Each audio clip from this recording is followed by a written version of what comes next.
All right, you guys, we live. We live. If you guys want, you could go on to if you well, you got to have two devices. If you have two devices, you could go onto the Soapbox Heroes page and invite and share. I'm going to do that real quick myself for about 2 seconds. Let's see what we got here. Jalen. All right. Oh.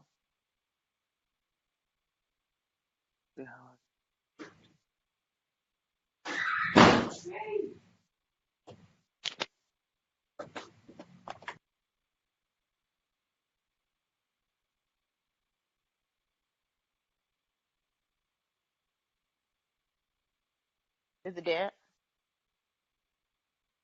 Find it. I need to use it. Hurry up. Hurry up.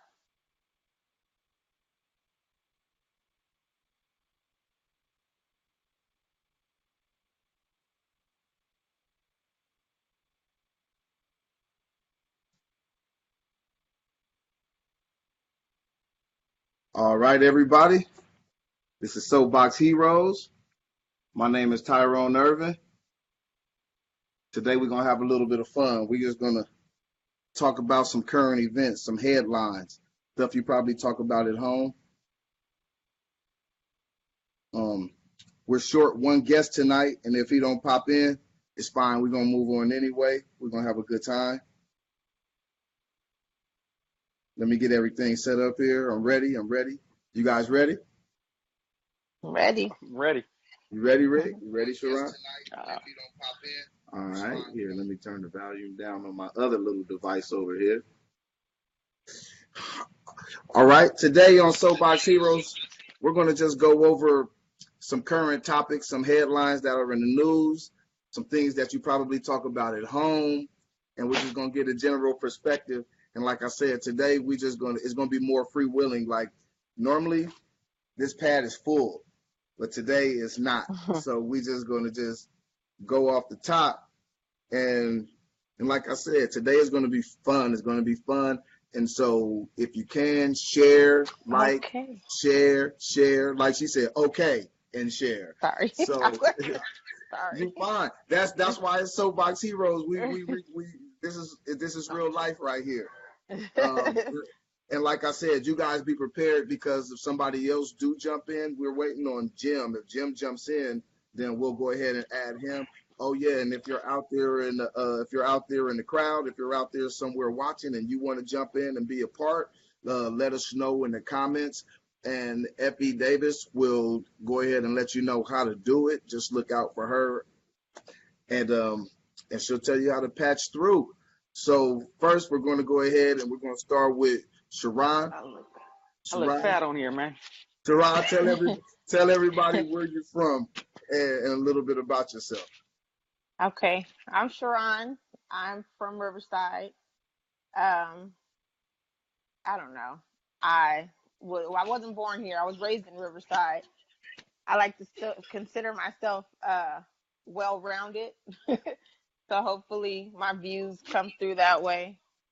And I go to work, got kids, and that's that.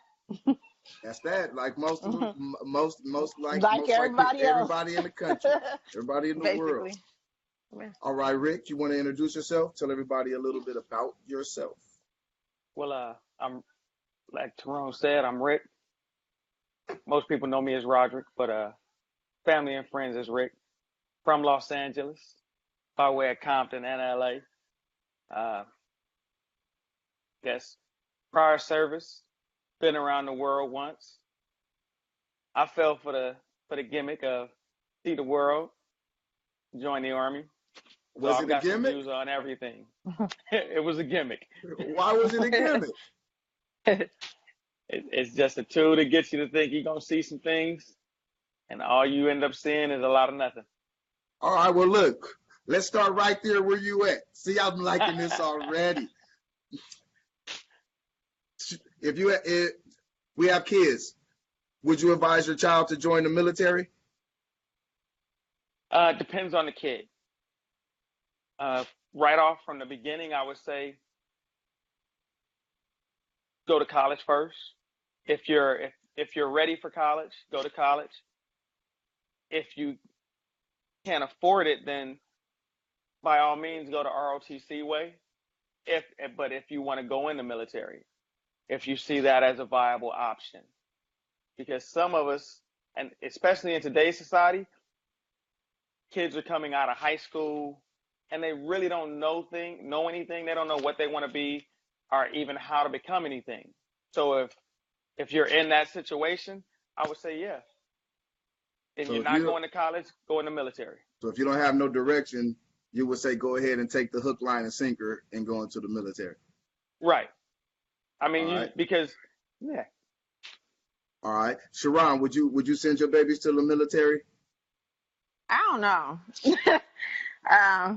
Just for face value, I don't know. But I do agree with, I'll put it like this. I think that when you go to college or you do something and you get away from home right out of school, Uh-huh. it it it does a whole lot. It does something completely different than just staying. And I can say that when I graduated from high school, I started working. I graduated in June. I started working in January. And so I stayed home. And I started out making good money for the time, and going forward to today, I make good money, but I started a family. Mm-hmm. So, and I'm 30 now with a 10-year-old, whereas I see people that are my age that went to school and did all of that. And it's a completely different experience. So if you can get that from the military, yeah, I just can't really say I completely agree with putting your life on the line. So that's the only reason why I'm a little A little bit skeptical. hesitant. Well, All right. Yeah, well, depending on where you live at nowadays, your life is on the line in San Bernardino just as much as at LA, Compton, or any that's the other truth. major city. The only difference is you get a trade out of it. There's a trade. I mean, there's going to be a trade-off. I mean, you do and may have to put yourself in harm's way, but every time you send your kid out to school, you're actually sending, in today's environment, you're sending your kids out into harm's way. All Either right, the Rick. police or some idiot that wants to do something to hurt a kid. All right, Rick. What about people that say, why would you send your child to fight somebody's war? There's a lot of people who feel the wars we fight are unjust. What do you think about that? You gonna send your kid to fight out if somebody say it's an unjust war or somewhere we shouldn't be? Well, that one is it depends on what your beliefs are and what you believe that What do you we're believe? trying what we're trying to what's trying to be accomplished. Because if I went to if they sent us if we went to Africa and we don't have any business over there, but if you see an atrocity happening, then I would expect you to step in, or I would expect myself to step in, or anybody. If you see something wrong in the world going on, then yeah, you should want to make a positive change. And if that's in your power to make that change or help in making that change, then yeah. It's Okay. even when we're not supposed to be there, because I don't agree with every conflict we've been in. My father was in Vietnam. Before that, his father was in Korea. And before that, his father, we've always, for me, it was just the thing to do. I knew I was going in the military when I was a kid, but Okay. I believe in those what we stood for. Okay. All right. And everybody, trust me, that question was not on my list. It wasn't on the list at all. We just started there because we brought up the military. So we're gonna go ahead and start with my list. And I just added a few things on my list too. So I'm gonna ask you guys like this: should Bill Cosby go to jail? And we'll start with you, Sharon. Thank you. I think so.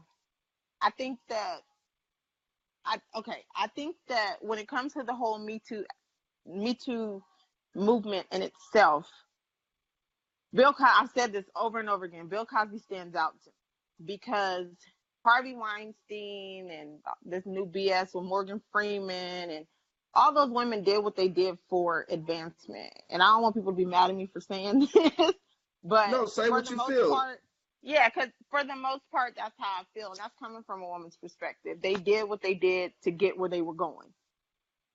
Cosby drugged those women.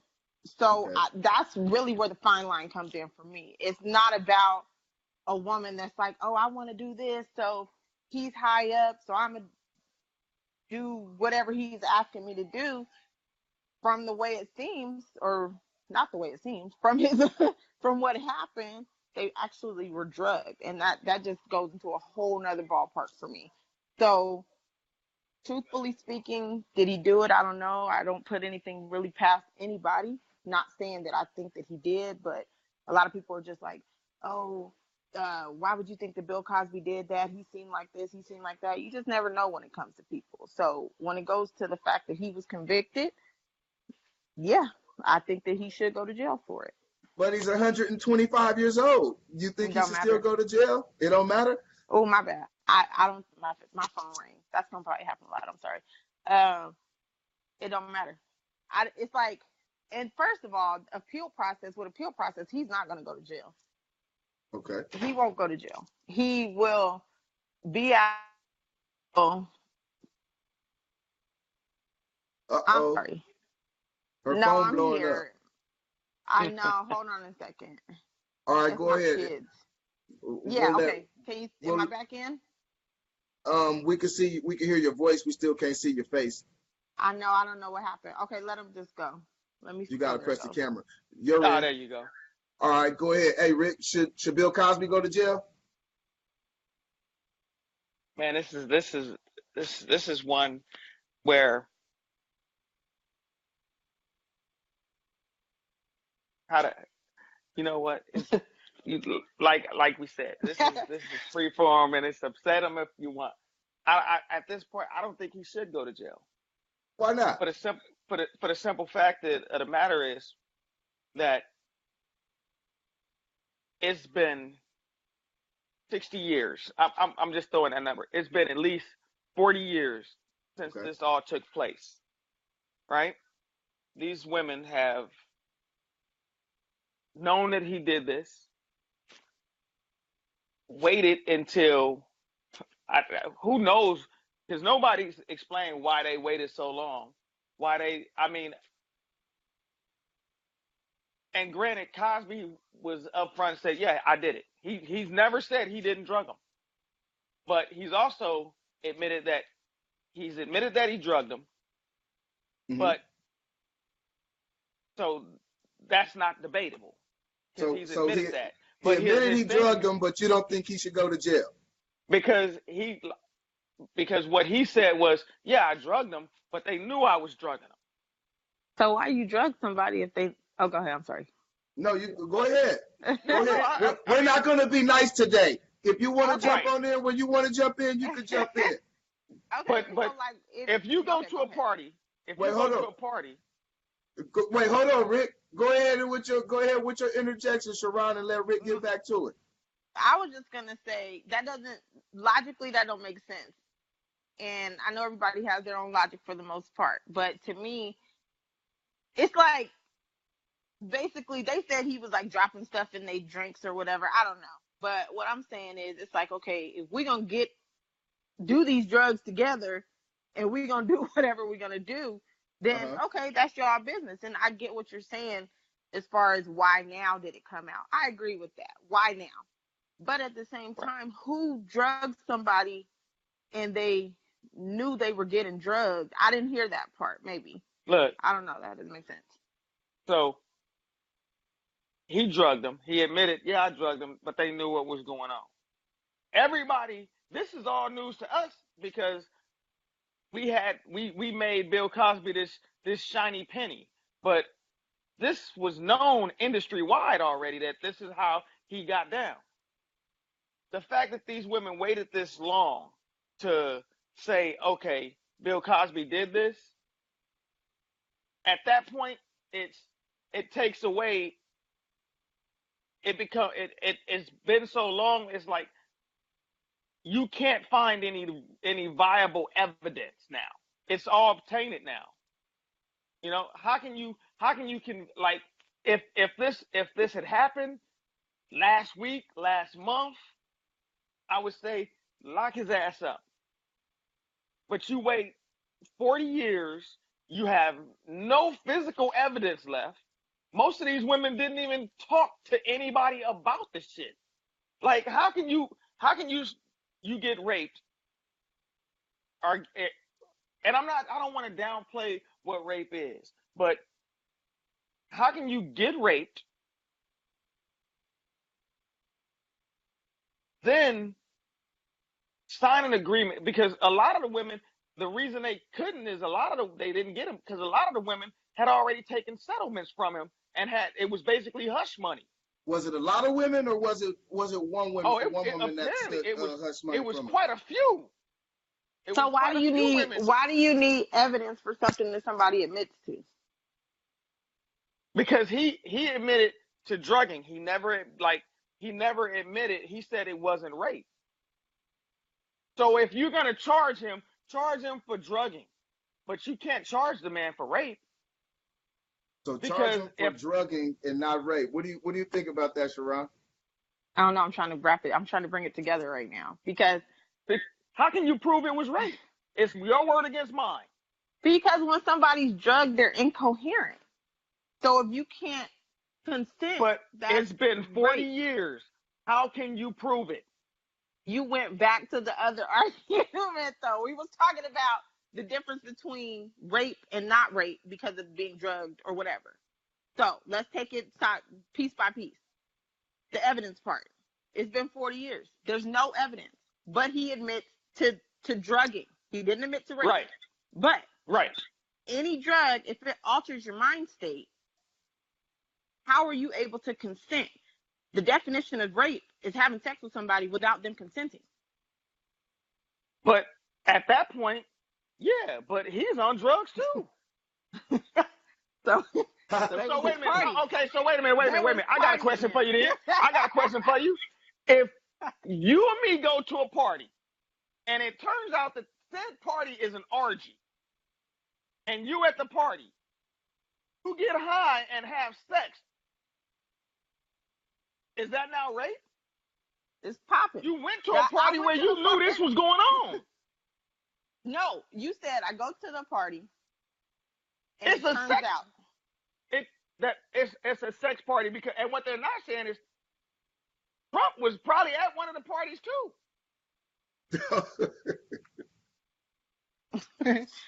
Because Trump and Bill Cosby were really close. Yeah, Trump was close to a lot of people back in the day. And they all went to the same parties. I agree. We could bring that back to so is it rape? If you go to a party where sex is being had and you get high or drunk and end up having sex, was that rape? Am I willingly getting high or drunk? Whoa. Who knows? if you not willingly, but you at the party. But that's not the question. Am I willingly getting high and drunk? Let's say no, you didn't know you were getting drunk. You were getting high. Well, yeah, that's rape. If I go to a party and I'm willingly getting faded, no, not a regular party. You're going to a party where it's a sex party.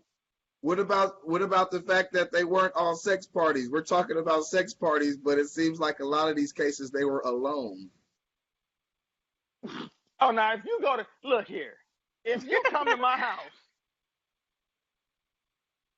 and because like you said, you know what you're coming here for. You know what? You know I use drugs. Like they knew they were drugged, but they also knew what they were coming to the party for. Not the party, what you were coming over to do. And they knew. Then just the fact that everybody rules out that everybody that's been on trial for this or that they brought up. This was back when what they used to call the casting couch. Yeah. Was full on. Those women went there knowing I'm gonna have to do this to make my career. Now I respect the ones that got in the situation and was like, hell no, left. Exactly. It has nothing to do with it. I can respect them because they said no. But yeah, they came. like, They didn't have their morals later on. They had them right, from the beginning. right. Let's use Weinstein for example. The one chick, what's her name? Was it Gwyneth Paltrow? One of them, I forget who it was. I What's think the it was one with the Gwyneth. big lips? Angelina Angelina Jolie Jolie. Yeah. cut him loose. To hell with you. I'm not getting down like that. And her career still went on. But the one chick, I forget who it is, but she was one of the main ones that came out on Weinstein. And when she won her first Academy Award, he was the first person she thanked. Because he got her there. I So feel she like knew this. what she was. I know, but this is what I'll say. Is my phone messing up for y'all? No, no, go ahead. We can hear you. No, go Okay. ahead. It's like you touched on if they knew they were going to get drugged. So basically, if this is what he's known for, okay? Right. If I were a young, okay, I am young. Let me stop. If I were like Aspiring. if I was like 17 to 21 years old, right? Right. And my friends set up for me to go to R. Kelly's house. I know Oh God. what I'm getting. No, real. It's all along the same line. Oh, we're going there Right. next. It is. We're going there next. We're going there next. I know what R. Kelly is known for. So Right. with that being said, if you're saying that Bill Cosby in that time, because Bill Cosby is so old that none of us were probably alive when it happened, and even if we were kids. You know what I mean? Right. If Bill Cosby was known in the industry, maybe not publicly, but if he was known in the industry for doing that at that time, then they knew that they could potentially be drugged to be there. So I agree with you Right. halfway when it comes to the whole, that's why I keep grouping it as the whole Me Too movement. Women got themselves in certain positions where they knew, you know what I mean? And maybe, Right. I'm gonna just say, just for kicks, maybe they thought, well, I'm talented enough, so I'm gonna get there, and I'm not gonna be required to do that. You know what I mean? I might get there, and I might change the game. He might not. That was them being that naive. Well, what if they thought he was Mr. What if they thought he was Mr. Huxtable? Exactly. Maybe. Put him Maybe pops. that.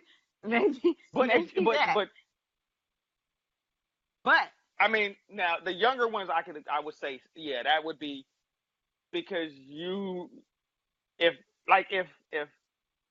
if it were my sister or somebody like that growing up on Bill Cosby, they didn't know the Bill Cosby behind the curtain.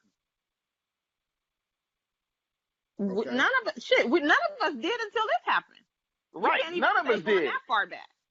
Right. So I like how you try to not age me right now. I'm 29, FYI. You went to your sister. I heard that, but no, none of us knew him like that. Hold on, can I have right? So, all right, everybody, hold on, you guys, and we're going to have somebody else joining here in a second. So if you see somebody pop on and they just seem like they came out of nowhere, they didn't come out of nowhere. We have two people trying to get on right now. And right now, everybody, we're talking about Bill Cosby. The question is, should Bill Cosby go to jail? And this is Soapbox Heroes. Who was talking? Was it you, Rick, before I rudely interrupted? Was it you, Sharon? I think we kind of both. I was, actually. I stopped myself because I was asking a question or something. Okay, so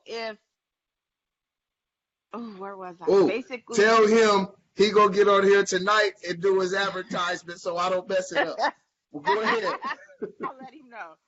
So basically what I was saying is, I think what I was trying to bring it around to was that I halfway feel like a lot of these women, they waited so long, all of a sudden they feel bad.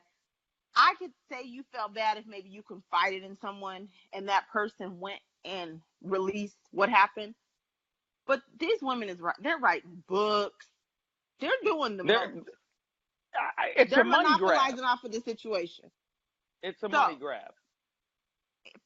In my opinion, and I hate when I talk about this subject because I am a woman and I don't want women to feel that I have no sensitivity to it, because I 100% do. But I feel like you de-victimize yourself when you write books, and some feel like it's empowering. So I get that, and I respect them when they feel that way. But I know from my standpoint, if I feel like I was victimized in something, even if I don't wear that as a badge, part of moving on is accepting it and letting it go, not bringing it to surface and making it publicly known. And I understand, like, trying to get these men and justice and all that type of stuff. I get that, but it's like, where was that feeling before? But like I said, Bill Cosby, there was drugs involved. That's my bottom line there. I mean, You don't drug nobody.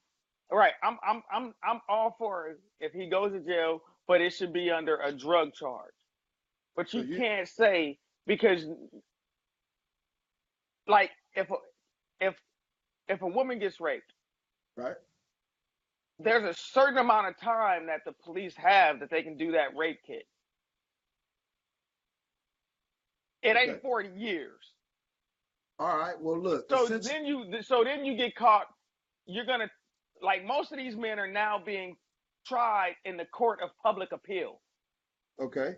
True. They don't even get their time in front of a judge because the public has already condemned. So you can't even get a fair trial at that point because the public has already judged you. So let's say, my favorite one is the one that the woman Russell Simmons was dating. Well, he thought he was dating, but at the time he thought he's dating this woman, and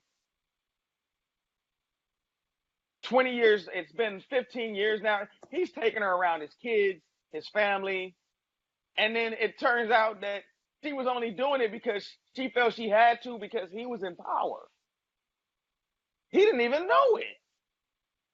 So, but now in the court of public appeal, and I just use that one because then some others came out on Russell, but that one, that was the one that started it, and he didn't even realize why she was doing it. But the public had already judged him for it. All right. Well, look, let's go ahead and wrap that up. You got something else you want to say about Bill Cosby? Rick thinks that Bill Cosby should, if he goes to jail, it shouldn't be on a rape charge. It should be on a drug charge. Correct, Rick? Yeah. Jerron, what about you? You believe he should go to jail for rape since he was convicted of rape? I think that if you are under the influence, you cannot consent. So yeah, it's rape. If you're drugged, you're raped. If you're drugged, there was a little white boy that had sex with a girl behind a dumpster, and he got probation at UCLA because she was drunk. At UCLA, and it was UCLA. I think it was UCLA. It was San Jose. I don't remember. I don't know. It was one of those institutions. Well, look, I thought it wasn't even in California. Oh, go ahead. I thought it was, but hey, either way, you brought up R. Kelly earlier. They started taking R. Kelly's music out of stores and taking them off of certain stations, and they won't play them. What do you guys think about stepping in the name of love? Should the radio stations still be playing R. Kelly's music, or should they take his music off? I might be biased. I like R. Kelly. You know what? I do. It's on. Didn't they do that with, like, isn't it the same concept when it came to who was the rappers? Like Tupac and all them, right? They didn't agree with what their actions, not just the music. They didn't agree with what they were about and what they stood for and all that type of stuff. It's the same thing. Now remember, R. Kelly's actions is always dating underage women. Yeah, that's wrong. I agree. Wait. The problem is that they're by California standards, they're underage. By Alabama and by Illinois and where he's going to get these women, they're not underage. Is that true? Yeah, that's why he hasn't been arrested for it. Was Aaliyah underage when he married her? He married Aaliyah at 15. Her parents by consented. Our standards. Her parents consented, and he married a state where. Rick broke up. Man. That sucks. Go ahead. He'll be back. Should R. Kelly? Should we be stepping in the name of love, Sharon? I don't want to. I don't want to go there. Why you don't want to go there? Because Because you being biased? Because you like R. Kelly? I don't agree with nothing R. Kelly has done. I didn't agree with him marrying Aaliyah. I don't agree with him messing with all these young girls. But R. Kelly is a very talented man. I mean, honestly, I think that there should be a line, but that's theoretically speaking. I mean, I honestly could say I understand them removing his music. Like that's messed up. Like, you don't mess with no little girls, and then you clearly have shown us that that's what you like. The Aaliyah goes back to like her first album was mid '90s, so it's been that long. Like, he literally is a pedophile. That by definition, R. Kelly's a pedophile. He Wait. Or girls. By what standards, though? Definition, the dictionary, those standards. That's a pedophile. But no, not. I mean, by law, he's not a pedophile yet. How? Because if you're legal if you go to Singapore, you're legal at 14. Okay, I get what you're saying. So it's the legal age. It depends on where the legal age is at. Where is R. Kelly from? In our eyes, but see, in our eyes, it's a kid is a kid. You don't because we've all been trained and taught that 18 is when a woman becomes a woman, when you become legal. But again, in Alabama, I use Alabama for example because in Alabama it's 16. R. Kelly's from when Chicago. A woman turns Chicago's He's not from Alabama. age is, right, but his Chicago's age, I don't know it offhand. We can look it up. Please, can't we? Because it's not. And what do you mean by Alabama's age being what you said? How do you hold on. See, this is the best part about us having such a smart audience. Hey, can somebody out there look it up and tell us what's the legal age of consent in what state? Chicago? Chicago. That's where R. Kelly's from. Chicago. Let's look up somebody and see the legal age of consent in Chicago, because we're trying to find out if we should be stepping in the name of love. But even with that, then it's a whole lot of painters that we need to take off these walls of some museums too. Then why? Oh, good point. Because a lot of those famous painters back then messed with a lot of children too. Okay, but when you say painters, are you talking about from like the 1700s and stuff? Are you saying that far back? Yes. But at that time, it was a younger age as far. My grandmother's 92. Don't look at me like that. My grandma is 92 years old. She had my dad, my aunt, and my uncle all before she was legal. And she's 92. So that ain't even that long ago. Just listen. So now are we calling your grandfather a pedophile? No, we're not. He was 15 too. So what I'm saying is, everybody married younger back then. When you go back that many years, come on now, like you talking about. So when it's okay when the laws permit, right? If the law permits it, it's okay. So social standards. You have to acknowledge social standards. You have to. Well, I don't care if you don't like it. You have to acknowledge social standards. That's life. So what do you think, Rick? What about the social standards? Do they matter? I mean, it's all on your morals. It's all on you. But if the law says it's okay, I'll use El Paso for an example. What's the legal drinking age? 21, right? Okay. But in El Paso, because right across the border in Mexico, the legal drinking age is 18. You can legally drink in El Paso at 18 because they were tired of kids going across the border, getting drunk and getting taken advantage of. Okay. So that became the social standard. That's the social standard, but is that right or wrong? The law is the law. The law is the law. I agree with you. Do we have an You answer can't on what punish. the for You can't Chicago? punish me on your social standards. You can No, punish I me when agree. I violate the law. True. You're right. You're right. You're right. But all what's the right. law? The law is what is it? But Rick, should they be playing his music still? Do you think that who was it? Not iHeartRadio. One of these streaming services decided to take his music off and stop playing his service. Was it Spotify? It was one of them. I I don't mean, know but who those it are was. It was I mean, somebody. as a private owned entity, you can do what you want. But the Absolutely. federal government can't make you say, the federal government can't come in and say nobody can play R. Kelly. No, Rick. But I'm then, asking you. Should they oh, still? me? What do you think? Should they still be playing R. Kelly, He or want to should hear they set on start the taking name The it truth down? alone. is, I don't care. But at the same time, I'm whatever station that is, they better not have no Michael Jackson on it either. Now, why is that? Michael Jackson had the same problem, What but was his Michael was Jackson's worse. problem, Rick?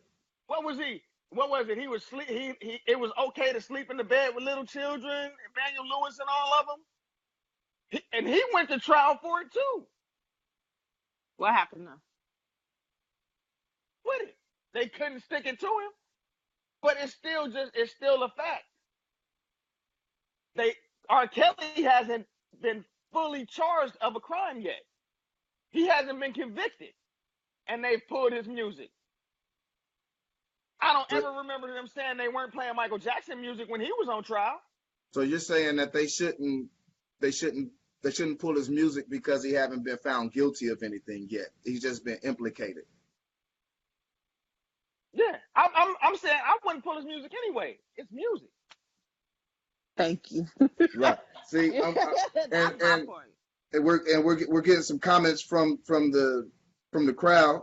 I got R. Kelly, sigh. I may be biased, but honey love, R. Kelly can provide me with 12 play because he reminds me of my Jeep, and all I want to be is a homie lover friend. Amen. What else we got here?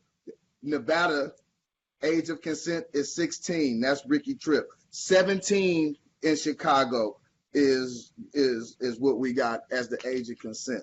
So, But age of consent. Okay. I think I'm a. Age of consent. That's when you can actually have fun. You grow. all right. Ricky Tripp says Michael Jackson wasn't no pedophile, maybe an X-file, but he's saying he wasn't a pedophile. Hey, that's real. Because I thought he was weird too, but I don't think he was like touch on kids weird. I just think he was kind of weird. Okay, go ahead, Rick. We just conversating. Are you stuck, Rick? No, I wasn't stuck. Okay. No, I think that 17 is the age of consent in Chicago, huh? 17. That's what somebody said. I just see the number 17, so I'm assuming that's what they're talking about. Everybody, hold on 1 second. This is David Pace. What up? We have Sharon, we have Rick, and right now we started off, we were talking about Bill Cosby and whether he should go to jail or not. Do you think Bill Cosby should go to jail? No. Why not? I mean, I don't know the facts, but I think that they were trying to not let him buy NBC, and that's why they wanted to get into his ass for no good damn reason, basically. Like we all haven't done some fucked up shit by our 80s. I heard that. I've heard that one quite a few times. And then the next question, I'm just catching you up real quick. They're pulling R. Kelly's music off in certain venues. Do you think that they should leave R. Kelly's music alone, just let him be great? Or since all the allegations, should they go ahead and stop playing his music on certain streaming sites and things of that nature? I don't know. I love R. Kelly. I don't know the news right now with R. Kelly, so I'm not even with it. Well, R. Kelly's news is old. I think it's just been a kind of continuing. I was going to say a continuing stream. Well, then no. It's just art. But I don't want to say that. This just what R. Kelly does. Okay, go ahead, Sharon. What'd you say? No, I was just saying that's just R. Kelly. That's all we've known of R. Kelly. Okay, basically. so Right. all of you guys are saying that R. Kelly's music should be left alone, played in rotation, however it comes. He tight. Yeah. Yeah. All right, all right. Well, what about Morgan Freeman? Morgan Freeman has been accused lately of some things. What do you guys abreast of Morgan Freeman? What That's about some you, He's Sharon? bullshit. What about untouchable. Morgan Freeman? I don't like the Morgan Freeman stuff at all. And I don't get to use any of my cool background. I think we have so far we have a limited scope on what's happened with Morgan Freeman. Uh-huh. But Just press from the that X. limited, or I won't even say we, from what I have understood, Uh-huh. that it's not right. Like you can't feel like a victim from a man making a pass at you, Well, or like the right. lady, that's not right. And I think that people go from either, I don't know, I don't like grouping everybody together like that, because I don't like when people do it to me. But it seems like it's a trend, and I think that no, that's not what I want to say either. I don't like it. It seems like from what I said, what I read or whatever about it, he had made passes or whatever, or made comments. I won't even say passes, because to me a pass is like you're trying to like get somebody's number or something. To me, it's like he made comments that were of flirting nature, and like he said, he released a statement saying that he's suing whoever it was that accused him, because he's like, you can't like basically misconstrue what I did and relate it to sexual abuse.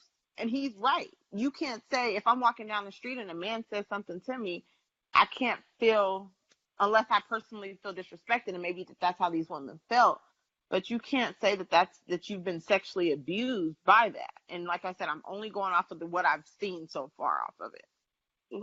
Let me say something, because this just goes to the argument that I had that says by the standards that they're dealing with all this on now, every man that has ever approached and tried to talk to a woman is now under the if look under the micro, because if you go to if you're walking down the street and you see an attractive woman and you want to, wow, I would really like to get to know her, and you go over and approach her and say, ask her out, at this point you're now violating the law by these new standards. And if and that, like, fortunate for me, I'm not wealthy, so I don't have anything that anybody would want to take. But if you're at this point, if you have any position or title, you can no longer just openly go up to a woman and genuinely just want to get to know her and go out on a date and just enjoy the things that a man and a woman do trying to learn each other. At this point, you basically need to take a contract with you to her and say, look, here's my intentions. Here's what I'm trying to accomplish. Can you sign this? If not, I'm not going any further. That's where we're at in this society today. Okay, look. So we're talking about the Me Too movement. It seems like we're getting back and forth in that situation. David, has the Me Too movement went too far? Do you think that it unfairly victimizes men without being tried justly? I barely know what that is, so I guess it's a feminism thing. The Me Too movement. Pretty Yeah. much. Yeah, it's gone too far. Okay, can I? Go ahead, Sharon. What you got? Okay, because I don't want. This is why I hate this. I don't want. There's women that are victimized. You know what I mean? Right. And I don't want it to take away from them. That's the thing about it, and that's what's so messed up about the whole thing. Because over time, it happens. You know what I mean? Unfortunately, I know that, like, right now I'm watching the second season of 13 Reasons Why. That's about high school kids and a boy raping the girls in the school. That's something that is a serious issue. So I don't Right. want to say that men are being victimized. I hate when you said that because it irritated me. I don't think that. I just asked the questions. I know, but don't say that. Don't like men are just like, oh my God, I'm sorry. Like, no, men aren't being. Well, no, men are not being victimized. I think that, like how I was saying, social standards, they're changing. We're in 2018, and it's not just anymore like men are the aggressors. And another thing that I'll add to it, from my personal opinion, I think it's cultural. I think that black people, we're used to black men being more aggressive when it comes to that type of stuff. And I don't mean aggressive in a negative way. I mean aggressive as to a black woman or women in general. I don't want to take it away from everybody, but women are, if you're walking down the street, it's more common for a black man to, hey, how you doing? You know what I mean? And not in a negative way. I want to say it in the most innocent way possible. I remember one time I was at work, and I always use this example because it pissed me off. I was at work one time, and Don't have your boyfriend out there hurting nobody. no, he would too. I know. I know. I know. I was at work one time, and I was walking past a man, and he was like an older black man, and I'm in like my mid-20s at the time, and he said, like casual, hey, how you doing? And I said, fine. And he was like, yeah, you are. I was a 20-something-year-old black woman. That was not the first time that I had heard somebody say that, and I laughed about it. My coworker was a Filipino girl. She's a couple years older than me, and she thought it was the most disrespectful thing ever that he said that to me. And I laughed it off with the man and kept walking. He didn't make any. I think he took a shot. Once he saw I kept walking, he let it go. I let it go. We laughed. That was it. But she went on. I can't believe he said that to you, and you're at work, and blah, blah, blah, blah, blah. And I'm just like, what's wrong with that? So I think that since we're so used to it culturally, and when you think of Morgan Freeman and you look at his accusers and everything, I think that sometimes people aren't used to those type of passes. And again, not taken away. If you're being disrespected, you are well in your right to speak up and say something or whatever.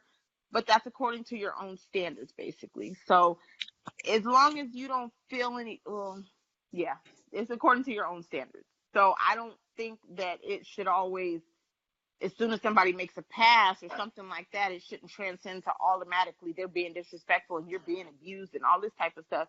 Sometimes it's just, it is what it is. Men are, and like I brought the cultural thing into it, but just men in general, like all of our parents. It's four of us here right now. I'm pretty sure all of our parents, and I could be wrong, but our dads were probably the ones that made the passes at our moms. That's just how it happened. All right. Look, I got one for the Me Too thing though. Let Go me ahead. hit this. As far as Me Too goes, they're attacking, and I'm not gonna say they're attacking.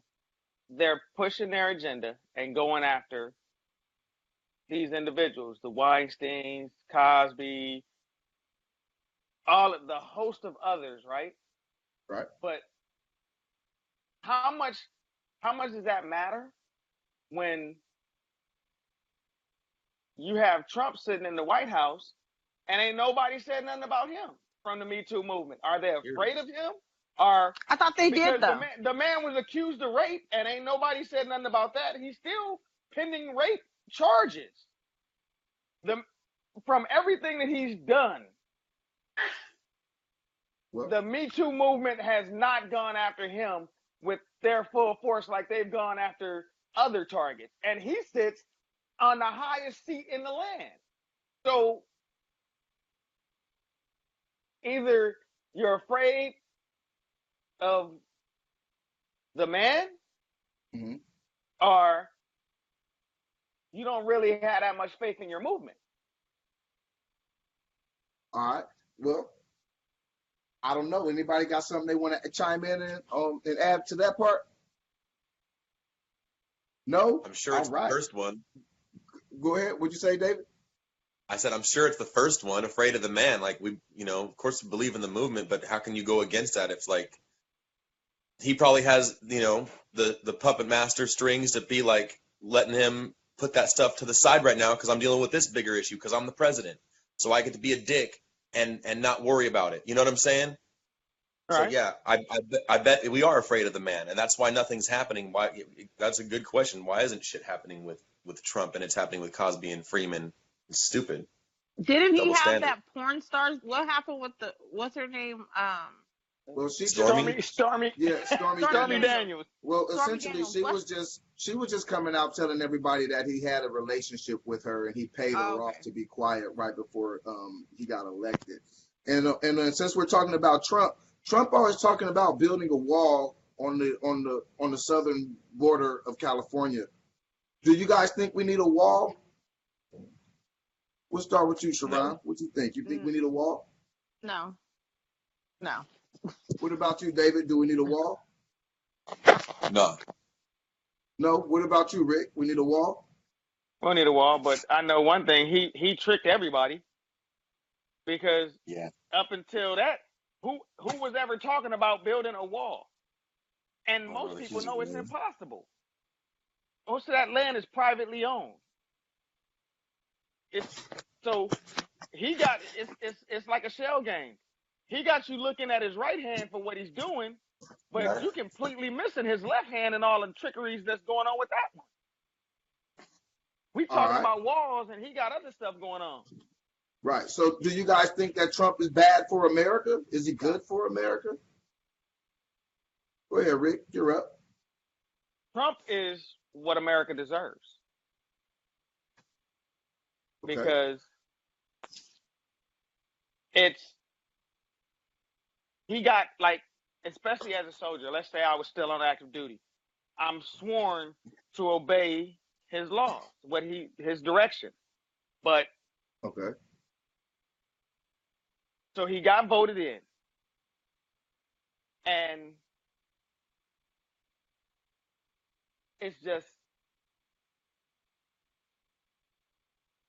it's where we're at as a country. He's affecting our status in the world because before Trump, we sat atop the world. Everybody looked to us for our guidance, our direction, our wisdom, and we're the look. And the United States has only been here a mere 220 years right now. I'm not exact, but we're not over 300 years old. Other countries have been around a lot longer than us, and they look to us for guidance. Once we allowed Trump to take that seat and say he is now the face of this country, the world looked at us as says, maybe that's not the place we want to follow. Well, Trump says we're more respected now. Huh? Trump says we're more respected now around the world. No, we're not. This is how I can show you we're not more respected. North and South Korea just decided they're going to join. I'm on the phone. It's not ready. North and South Korea just decided to merge back together. Okay. Under any other presidency, the U.S. would have been at the table negotiating it, if not overseeing it. This was all done without our presence there. So that's them saying that we don't need you anymore. We can do this by ourselves. Right. So, you guys, David, do you think Donald Trump is good or bad for America? I don't think he's good. I don't know about good for America. I think not, but a lot of people think that he's doing good things. I don't know what they are. I just think that he's a dick and doesn't deserve to hold the title. I really don't follow politics, even though I do a little bit now because he's in office, but I still am in awe every day that he made it into office. Yeah, in the drawer. But I don't think he's good for America, even if he does good things, because he represents, like, what little kids see right now as the president is him, and like he's an idiot, and that's what they're thinking it's cool to be, and more, and like, just no, he better not make a second term because he's an idiot. What about you, Sharon? Do you think President Trump is good or bad for America? He's horrible. But in comparison with Hillary, I think that Hillary would have made us a bunch of, or not made it, would have. I think Hillary made a bunch of empty promises that if she were the one in office right now, people would be pissed off there too. Because look, I think that. Go ahead and finish, Sharon. Don't forget your thought, Rick. We're gonna come back to you, and David, whenever you want to jump in too, you can jump in. But I think that that's part of. I don't know. I don't. I think it's part of You can keep them if you want. politics. I never use them. So not saying that like everybody doesn't do that, because I think Obama did the same thing, to be honest with you. But I think it's part of politics. You got to get in where you fit in, basically, in order to win. And then you have your proposed agenda, and then once you're there, then you're like, okay, I could weed this out. I could do this. They'll be all right if I don't do this, but I'll do this. You know what I mean? And I think that that's what would have happened. I think a lot of people would have got their feelings hurt. I think that, like you said, I don't want to use the word that Trump is what America deserves, but the progression, and not in a positive way, but the route that America's going in, Trump was perfect for it. He let all these groups come about that have been lurking in the shadows all this time, and now they're out and chest poked out and all that type of stuff. So now you have all this going on. I think that it was bound to happen regardless, but I think that because of him, everybody feels more divided. So I think that that's the world was going that way, and he just gave it like the little go away for it. All right, Rick, I'm gonna piggyback real quick off of something Sharon said, and David, I'm gonna ask you the same thing. Do you guys think that the country will be better under Hillary Clinton? Rick? Yeah. No. The country would, and look, I'll preface this by saying that what you would have got with Hillary is a lot of the same old thing, which, I mean, that was Trump's argument. You weren't going to get a change with Hillary. I mean, it was no surprise that he didn't win the Democratic nod when Obama ran, because you were going to get the same old thing. Obama came in with fresh views and ideas. Trump against Hillary. Well, first of all, Hillary shouldn't have really. She really the Democratic nod. She shouldn't have got the Democratic nod from the beginning, because Bernie Sanders was a lot better candidate than her. I mean, and look, I don't believe in either political party, because, like Sharonda said, if It's LA Sharon. became a Sharon, I'm sorry, my apologies, but I just ghettofied your name. But I hate when people do that. if all of a sudden Los Angeles became a Republican, run by Republican voters, then most of the people that were planning to run would automatically say, to win in LA, I need to be Republican. So you're going to go which way it is to win. You're going to do what it takes to win. Because what most people don't realize, up until this election, Donald Trump was a Democrat.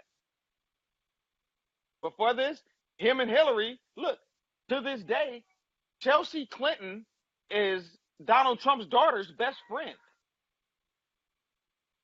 But going back, what we would have got with Hillary, sad to say, is we wouldn't have got anything. It would have been terrible with Hillary, just as bad as it is with Trump. Because Hillary, they did everything they could to manipulate the system so that Hillary could get the candidacy to run for president. So much that if you look at it, like if you just look at how things were going, that was supposed to be the crowning star on the feminist movement. Hillary taking the presidency. because then everything else would have just dominoed like it has. But that's that one crowning star that they would have had. It would have been a female president. All right. Hey, David, do you think that the country would have been better off if it was ran by Hillary Clinton? I have no idea. I think it would have been like less of a vote for racism, and True that. you know what I mean? Like a vote for Trump was just kind of like a vote for like, yeah, let's just be racist now. Who cares? You know what I mean? But I wanted to chime in like 5 seconds before you asked me, but I didn't want to interrupt him, and I had a point like with what he was saying at the end of that, but I completely spaced on it. All right, look, next time we go ahead and be rude. Just go ahead and jump in on it.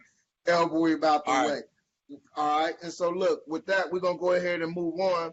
We're going to move on to Roseanne Barr. Speaking of racist. Roseanne Barr was talking about Valerie Jarrett, and she said, if you mix the Muslim Brotherhood and Planet of the Apes, you would have Valerie Jarrett. Do you guys think that her shows should have been taken off of television because of that? Go ahead, Rick. You're up. I call you first because on my screen you're the biggest, and so go ahead. You can start. You know what? Some people are probably disagree with me, but I don't think it should have, because Roseanne Barr is a comedian, and like most comedians, they get to skate that line and push the envelope. They're like the court jester. They get to say the shit. They get to say the things that are on people's minds and not be punished by it. Just because what she said, all that was what people were thinking. When you start trying to regulate a person's free speech like that just told 20 other people, like, if you say anything like this, your career will end. That was her free speech. That was what comedians, because Richard Pryor did it. If you go back and you look at some of what's the old what is his name? I can't remember his name. But if you heard him and he wasn't on stage, you would be like, that is the most racist man I've ever heard in my life. He always talked about Sammy Davis Jr. Old guy, just died. He's black? George Burns? No, he's not black. He's white. George Burns? Is it the guy from what you said his stand up was racist, or his show? CK? His stand up was racist. He would just go and just attack people. But that's the job of the comedian. Was she making a joke though, or was she serious? Was that in context of joking, or not in context of joking? Was she doing stand up? Well, she said she was on Ambien and she tweeted it out. But hold on, you guys, real quick. Let's get David in here because David haven't had to say I haven't got to him too much. And I'm gonna research what that comedian. Okay. All right. David, what do you think? Should they have taken Roseanne's show off of the television? No.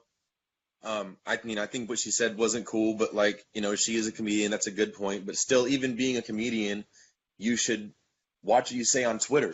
In a big public forum, it's like you're not on stage at the moment. And even if you say it on stage, you better be careful because people could just soundbite just that one thing you said that was messed up. But I don't think it should be canceled because it's art and I was enjoying it. And I don't give a shit about what she said because I'd rather laugh and be like, yeah, I'm over it. I'm not going to sue ABC or hold a grudge with them if they keep her show on the air. All they can do to make it right so the people whose panties might get a twist for the executives of ABC to be scared is just make her take a salary cut or donate it to some black or Muslim. Donate all of her season 2 earnings to some black and Muslim thing so she can make up for the stupid shit she said so the damn show could stay on the air because I loved it. And it was pushing all kinds of boundaries like the Carmichael show. I said as soon as Roseanne came out, it filled the void that the Carmichael show we lost because it went off the air. That show was so controversial and brought up cool topics. I was like, so now Roseanne's doing it. And I just loved it. So no. No? What do you think, Sharon? I'm going to come right back to you, Rick. What do you think, Sharon? Should a show have been taken off of television? I think they made an example of her. And I feel like I'm going to contradict myself because my basis with the whole R. Kelly thing was that was his It's a difference between what he does and his music, and so there should be a difference between what she did and her show, because it's it's different. But I don't know, like the vice president of ABC, the person, I guess, that lady was black. I can't remember her name. Oh, Yeah, and I knew it I don't too. remember her name either, but yeah, she's the She was a first. black lady. Yeah. They made an example of her with everything going. I think that 10 years ago she would have made that statement and nothing would have happened. But we're dealing with this Starbucks stuff. We're dealing with the NFL stuff. We're dealing with Trump and everything that goes along with that. So they made an example of her. You're not going to do this, and not even you're not going to do this. I don't even want to say that that's going to be the standard that ABC is setting for years to come on the people that are on their channel or whatever. But I think that they made an example like this. They have a black person that's a vice president, and the other stuff. That's what also was coming to my mind, was the stuff with H&M and all that. I think that they were like, nobody else has suffered consequence from these type of actions at all. Trump's tweeting out BS every day. All of this is going on. Somebody needs to be made an example of. And I think that's what ABC, they took the opportunity to do that with her. Can I say I disagree with it? No, I can't, because sometimes that's what needs to be done. Maybe going So I'm forward. gonna ask you this then, but not to cut you, but I'm gonna ask you this: is it okay if Chris Rock said it? Yep. I don't know. Wait, what? Wrong is wrong, right? No, I know. Stop. Let me think about it. What she said was about the. Go ahead. Go ahead, Would they have David. canceled Everybody Loves Chris? Would they have canceled Everybody Loves Chris if he said something racial like that about Muslims and black people? But no, that's on what a I'm saying. tweet? Are you saying if he said that exact same thing, or if he said something in If context he bad said about a that white person? exact same thing, That same thing. if he said that exact same thing, They wouldn't have canceled it. they wouldn't have. And they would have laughed and they'd have giggled. But because she Yeah. was a white woman and she said it, it was wrong. She got made an example of, like I said. They made an example of her. Okay, Sharon, Basically, what would you do? white you people, say, you still That's coming can't down say to shit. why black people can say the N-word and other people can't. And I know that that's the extreme version of what that is. We did that show already. No, I know. I know that that's going to one for like other end of the spectrum with it. I know that I'm reaching here, but when you make a fun of yourself, like, come on now, like what was you're making fun of yourself. Like I think that they wouldn't have canceled him, but it wouldn't have been wrong to say. And the comedian I was talking about, if you ever get the chance, look up anything Don Rickles ever did. Don Rickles just died? Yeah, Don Rickles. I mean, like last year or something. He's been dead a couple years now. Oh, Don my bad. Don Rickles on a roast hugged and kissed Sammy Davis Jr. Went back to the mic and said, "Did I get any black on my lips?" Oh my gosh. It's a roast though. It doesn't matter. He's probably like, and comedians can do that.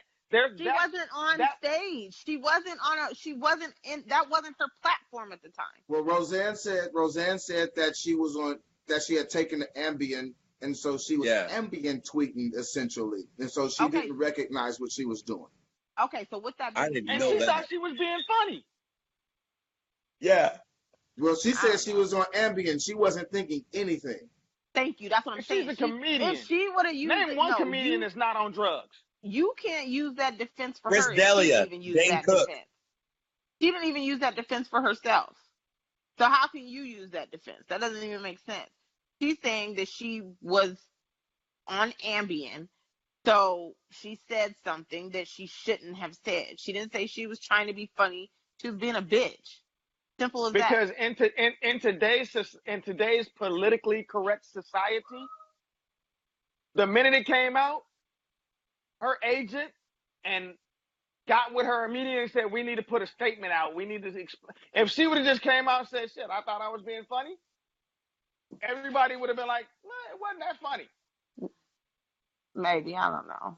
Now, don't forget, this isn't the first comment that she's made like that. And we're going to go ahead and move on. And for anybody watching, if you can, share. Go down to that share button and hit share, and then start hitting some names of some people that might want to watch it. Even if you don't think they'll want to watch us, share it anyway. They might want to come on over, and we're going to go ahead and roll over to our next question. The NFL has a new policy on standing during the national anthem. If you're on the field, you have to stand at attention while the national anthem is played. If you want to protest, you have to stay in the locker room. Do you think that that's a good idea, Sharon?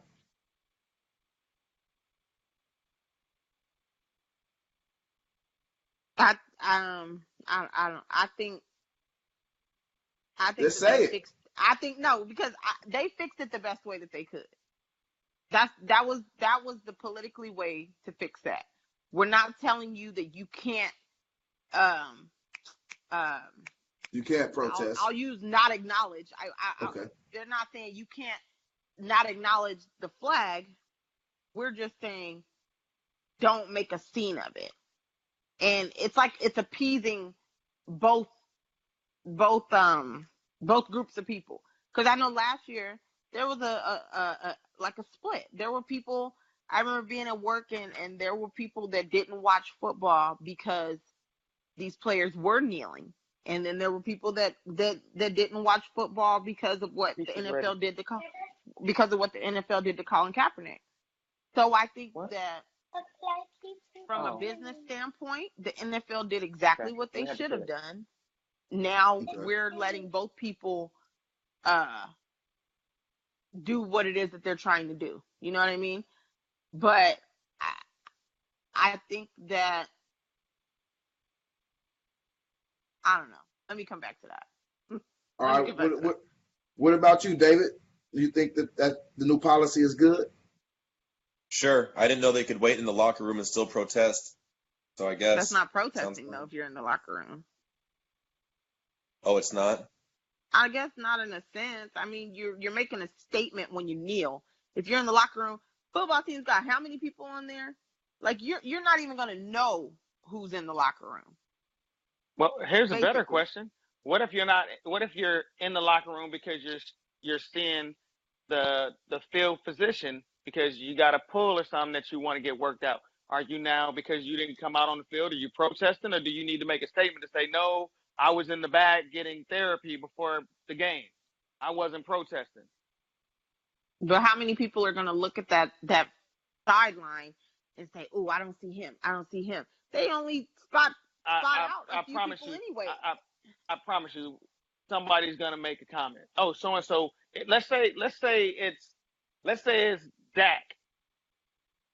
You know, before the game, he had a stinger in practice, and now he's in the back getting his muscle worked out before taking the field, so he misses the anthem. You don't think Dak is going to have to come out and make a comment saying, hey, I wasn't protesting. I was, getting my shoulder worked on. You don't think but that the media now with this process? Can you honestly say that Dak wasn't there if the camera doesn't, when they do that, when they shine the camera on certain people, when the national anthem is playing, it doesn't go on every single player on the team. So can you really say, oh, he wasn't out there? But do you think know that for a fact? Do you think that during the first game, we don't know for a fact until the season happens, but do you think that the media isn't going to be, because they get paid to be there? It's not going to be it's not going to be us that sees it to say who isn't there. It's going to be the media that's going to be say who's there. It's going to be the media that's going to be scanning to see, oh, so-and-so isn't out here. So-and-so isn't out here. And especially if it's one of the big stars. The minute they win or lose and they go into that post-game press conference, they're going to say, you know what? We didn't see you at during the national anthem. Were you protesting, or what was going on? Now they're going to have to make a statement about it. See, but just what you said, now the NFL, that's what I'm saying. The NFL appeased both ends. They can make whatever statement they want. They can say they were in the back getting iced up, or wrapped up, I should say. They can say they were in the back getting wrapped up, or whatever. They can say that they were doing something in the back, or they can or they'll be there. You know what I mean? The NFL appeased both ends of the spectrum. That's all they did. They hope, that's what they hope they did, but what they did was We don't know until it happens. they just stirred the pot. You But you everything got is stirring the pot. Ain't nobody you ever got a be you got happy you now. got a you got a pot full of chitlins and you stirring it to keep the funk down. All right, that's it on that one? You got anything you want to add, David? Nah. Okay. I was reading the other day, and I saw in Arkansas, and this question is, you guys just listen to it and take it in for a second.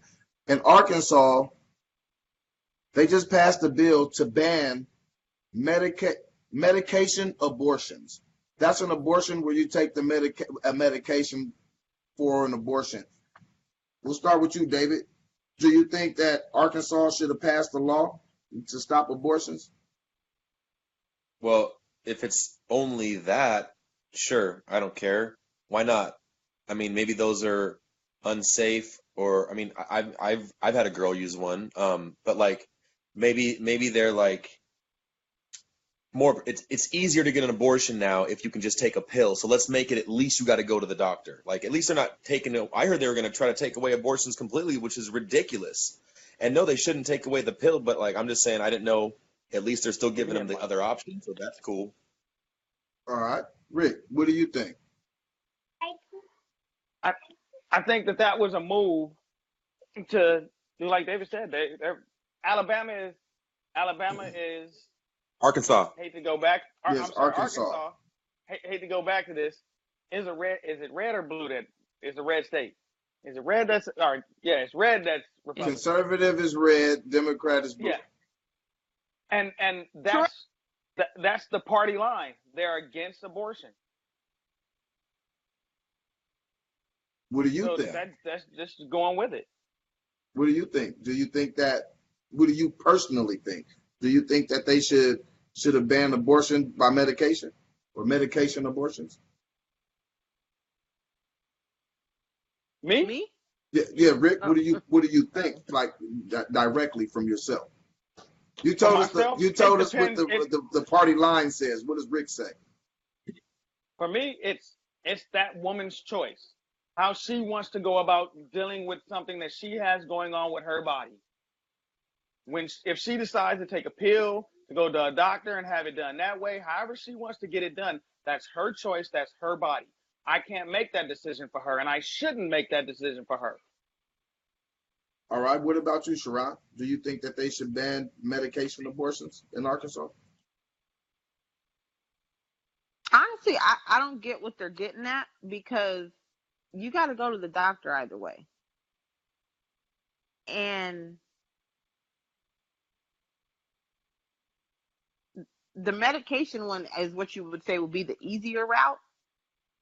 So with that being said, I don't really know what the point. Maybe just when it came to the law and the way things worked, maybe they had to ban that one first. You would think it was the other way around, because all the fight that the activists against it, and the pro-life, all of those people, their main argument is when it's those terms that are the sorry, I almost said probation. Thank you. It's when it's the baby's more full term. That's what I'm saying. If you have up until I think like 5 months to have an abortion, the main argument is having those abortions when that's when the babies are coming out, and they said that they're ripping them out half and all that type of stuff. But like if you're just doing the medication part of it, it's supposed to be what's the easier process. You still go to a doctor, and to my understanding, it seems like they're trying to work their way to that. I don't know. But I'm pro-choice, whatever happens, that's your business. And women should be able to do that if they want to. So I don't think that that's right. All right, and look, I'm gonna go ahead and make this the last question, and this is I don't know how simple the question is, and we'll start with you, David. Should you be able to spank your kids? Hell yeah. Without any You don't wanna- ramifications? Yeah. I already do it. I already spank them without ramifications, and I'll do it in public. You know what I'm saying? Like it's my kid, and what are you gonna say to me? No one's gonna take me to jail for spanking my kid, and I'll do it hard if they're acting like an idiot. All right. What about you, Rick? Should you be able to spank your kid? Of course you should. I'd rather. That's how you teach your child consequences for actions. So the way it goes now, if we let it go their standard, we can't spank our kids, but it's okay for that cop when he acts up to hit him. So it's a circle. We can't spank them. They go to school. The teachers are scared of them because there's no punishment for when they act out. So now the teachers don't know what to do with them. So they push them off to the court system where the judge gets to smack years on them because they don't understand consequence. Nobody ever, when they did something wrong, spanked them and let them know there's consequences for bad action. Seriously, Right. So think about when we were Yeah. kids. You know what I'm saying? And like when we started getting to that age of 14 or 15, when you realize like they really can't hit me anymore. You know what I'm saying? How scary were we then? You know what I'm saying? And we still had 14 years of getting spanked when we were stupid.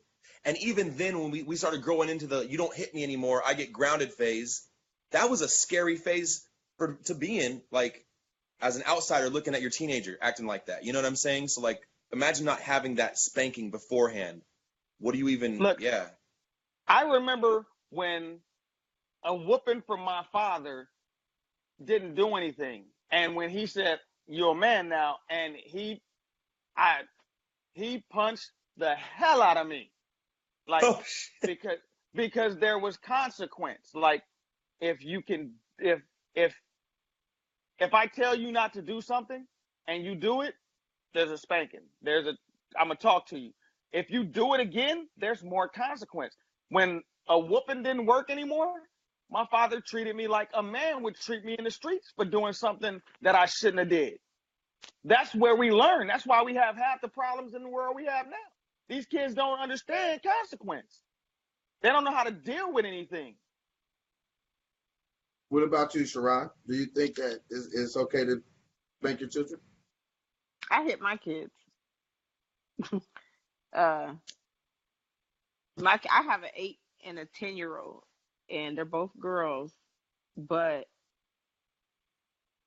like already, like how you use the example when you get to the point where it's not doing anything.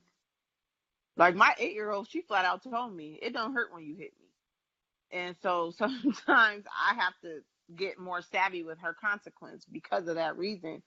Um, I think it's just you can go to jail for it. That's the thing about it. And I see it happen. I work in a misdemeanor department at my job where I see where somebody reported bruises on a kid, and now this person misdemeanor, yeah, but now they're facing being convicted of a misdemeanor where now you have 4 years probation, you have to do a year of parenting classes, you have jail time. All of that comes from just what we're saying right now, hitting your kids. You know what I mean? Some kids bruise easily. Some kids might be red. They might act up. My kids act a fool every morning before school, and they get their ass hit. If you hit a kid that turns red easier, you might send them to school, and the teacher is like, "Oh, what's going on here?" So But that it same sucks. teacher that turns you in, if she seen your kid out there acting a fool in the street, will be like, somebody need to whoop that kid ass. She might, but a lot of people are very against it. And they may not be in their own home. A lot of people are fake.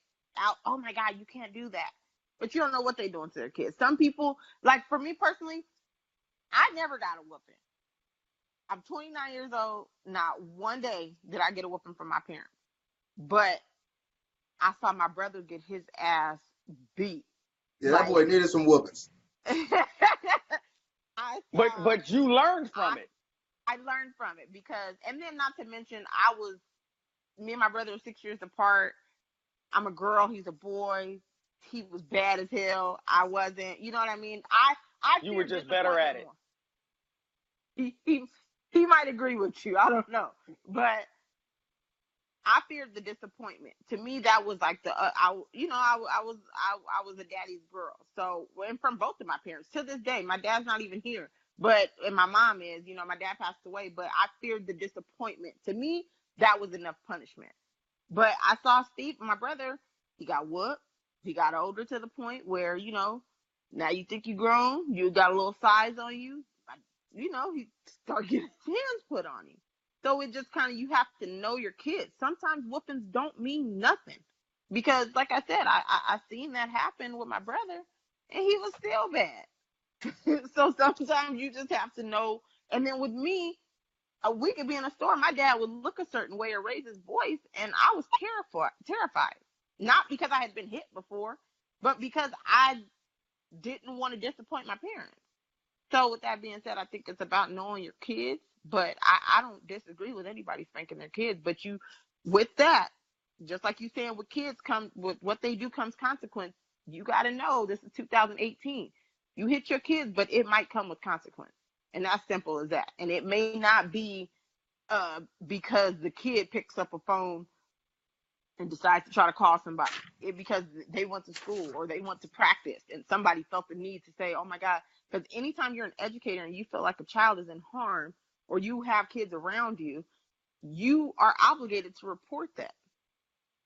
So if a kid has bruises all over him, by obligation, you have to report that. And now you're looking at criminal charges yourself. So I agree with it, but people got to understand what it comes with. All right. And I said that was the last question. I try not to lie, but I did because I'd be derelict in my duties in asking questions if I didn't ask you guys this one final question.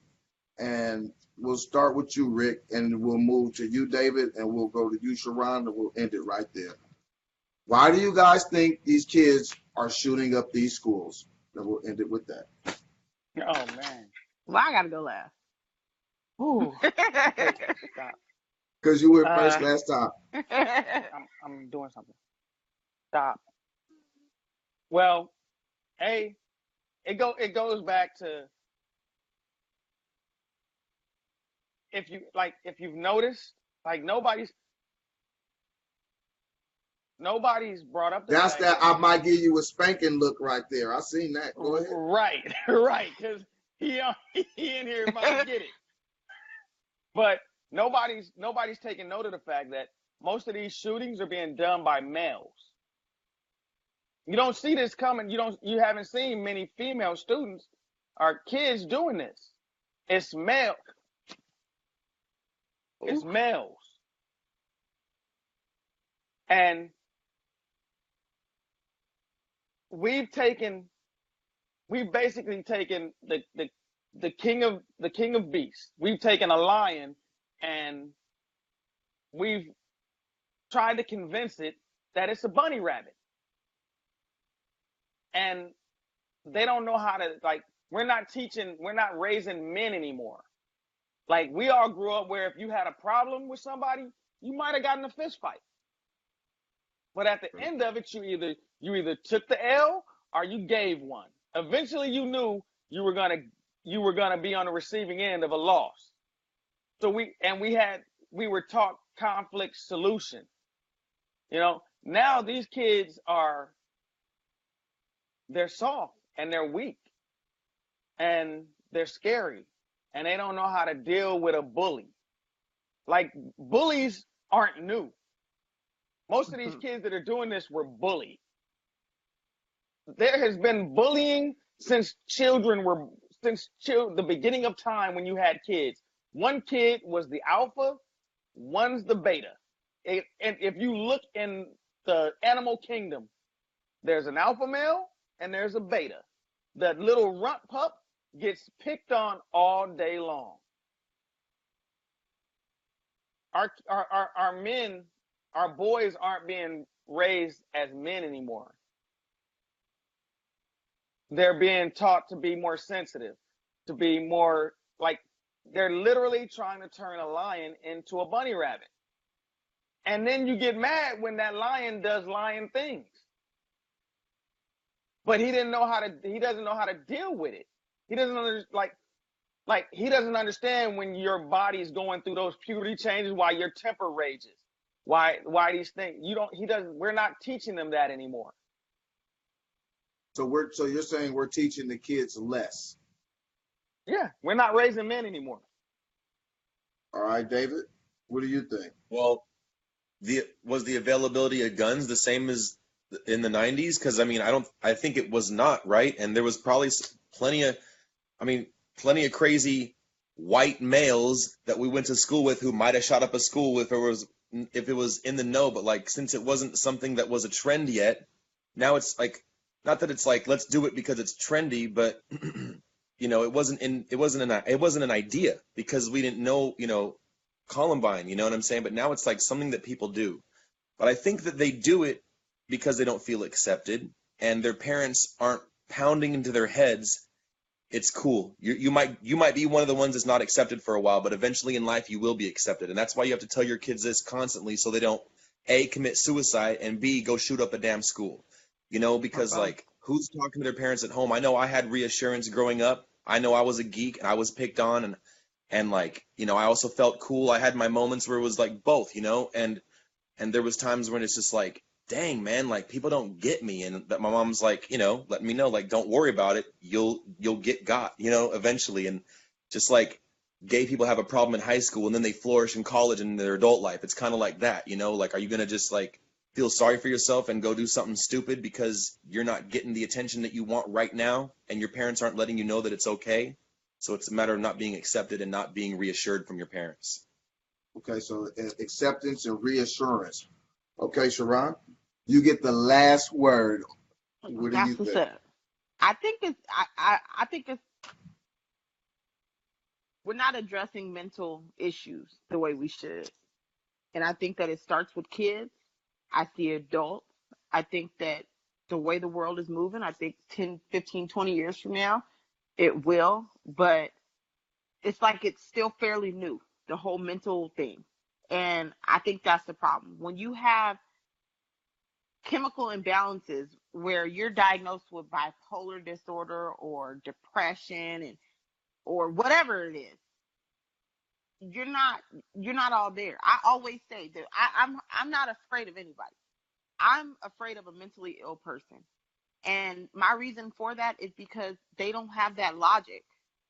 A sane person, they have a logic. Everybody gets picked on. A sane kid, let's talk about kids because we're talking about kids. A sane kid is, I get picked on and everybody does. You're either too black, too light, too skinny, too fat. Everybody gets picked on. And when you don't have a logic and logic could just be you going home and crying yourself to sleep. But if you don't have a logic to where I can't do this because it's wrong, or you don't, I think right now it's a cross between them not realizing not being able to do it and them finally feeling like they can be superior. Like every day I go to school, I'm inferior to everybody. I'm inferior to the other kids. I'm inferior to the students. I'm inferior when I go home because my parents don't understand that I'm being picked on. But it's like, I saw on the news the other day that this other kid shot up the school, and he's being talked about. To them, they don't see it as we're seeing it, sane, as that little kid was crazy. They're seeing So it why as has it only been boys? maybe y'all Girls more don't have effed mental up in the issues? head than we are. I don't know. How come? Girls do I don't know. different things. I'm being, and I'm not. You're right. You're absolutely right. You're absolutely right. But you could also say, why has it only been white boys? It hasn't been any black boys. So you could say that, but that's Why what it do you is. guys? Why do you guys think that the majority of them it happens by white males? They feel more inferior. I really think that. And I think that, yeah. I think I think that that's from, you know what? Adults. I work with a lot of police officers. And a lot of the police officers, they got their chest poked out. And I'm not going to lie, like, now seeing these kids that are shooting up schools, it kind of makes me think like, damn, when I was in high school, I could have caused a kid to do that. Just from being a kid. Not personally picking on anybody, but being part of the quote unquote popular crowd and laughing at this or that or whatever, we collectively could have caused a kid to do that. So when I see these kids and you see these cops and now they have their chest poked out and I look at them and and I know them and I talk to them on a daily basis. And when you get to know them over years and you share stories, they share stories, and you kind of pick up on, damn, like, got picked on as a kid. Like, you felt inferior your whole life. So now you're here with your chest poked out. Like, everybody's going to respect me. That's the mentality they have. So I think with these kids, it's the same thing. They feel inferior. Well, I think because if you go by those stats, like if you look at it, if you say why is it only white kids or white boys, right? But if you look at where they're from and where it's being done at, compared to, you won't get that problem from a white kid that grew up in LA, a white kid that grew up in San Bernardino, a white kid that grew up in New York, Chicago, Atlanta, Florida. Well, depending on what part of Florida. But you won't get that problem from them. But where you get it at is in those rural areas where they've grown up, and this is the white supremacists, that where they're growing up being told that you're superior to every other race. And but then they don't feel it. They grow up, they feel it, and then when they get to high school and they realize that everything they've been told is a lie and I'm not, and now I'm not this alpha male that I thought I was, that you had me to believe. Mm-hmm. They lash out. Yeah. Because the same, you take that same white kid and you bring him up in LA and you don't have that problem. Because we all the same. Right. We see our views are different, but if you isolate somebody and because even when I was in the military, and look, I went in the military in 96. And when I got to basic training, I met white kids that had never met a black person before. Like, literally, other than seeing them on TV and immediately being afraid because of what they saw of blacks on TV, when they met me, it's like, oh God. Oh my gosh. It's you want to get in, David? You got something you want to add, David? No, keep going. Why do you say that, though? I'll get into it. I don't want to stop him, though. They look at you like, but I mean, that's just how the world is. You have those places where, it just is like that. You can go to places in Texas right now where, blacks don't go there. They know you don't go there. So, okay, so like, so I'm just thinking, and you're lucky because they came up to you and told you, because obviously you're black. Like I joined the Marines in '98 and I was in boot camp, and I'm sure there was probably some dudes who had never seen a black person before, only I didn't know it. Maybe like they addressed it with some of their fellow black guys in our platoon, but they didn't let me know. I wish I would have known what guys in my platoon had never seen a black guy until boot camp. I'm just wishing I knew which ones were the ones. I can't believe that someone would actually think like that. But I mean, I'm from Riverside in Los Angeles area, so I'm in Long Beach right now. Like, I grew up multiculturally, and so it's funny to me. That's why I laugh. It's ridiculous. Yeah, I'll tell you guys this. Of course, I don't want to say much. I went to college in Utah. On my first day of school, I met 4 or 5 people who had never saw a black person. I got somebody asked me to feel my hair, all kind of stuff. So Rick, it does happen. I understand it does happen, but go ahead. Oh, me? Were you still saying something? Were you saying something, David? Either one of you guys. Well, you know what? Even though I grew up around black people all my life, I was still afraid of black people at 18, 19. You know what I'm saying? Like that, I didn't stop getting over like, all right, we're all people until like my mid-20s. You know what I'm saying? Okay. Well, David, why were you afraid of black people to that age? And Sharon, why are you afraid of Mexicans? Go ahead first, David, and then Sharon get on. We were supposed to end it, but it's starting to get good for one reason or another. Yeah, cool. Just because, like, I mean, like, black people ran in their like cruise harder than we did, and we're just like hardcore because they had to be, and like you either and this is what, to touch on the whole school shooting thing, you either got cool with black people or you had to say fuck them and be like a white supremacist because you didn't know how else to exist. And like I got in cool with black people, so like I didn't have to ever worry about being like the side that's not cool with y'all. But I can see how that would make somebody with the whole school shooting thing be like, I don't know if it's race related. Some people have been talking about this whole incel thing. That's a new word to me now. Like somebody who's not getting laid is now shooting up schools. I don't even know, but What is that? I don't believe that at all. I don't believe that for a second. They're saying that a lot of these kids, they're congested. Basically, they're not able to court and mate with people. They're kids. That's not right. They're kids. But wait a minute. There's even been talks about starting to send them, I guess, legal prostitutes, and so they could just kind of let go of some of that congestion. I'll just call it congestion. These kids don't know how to socially interact anymore.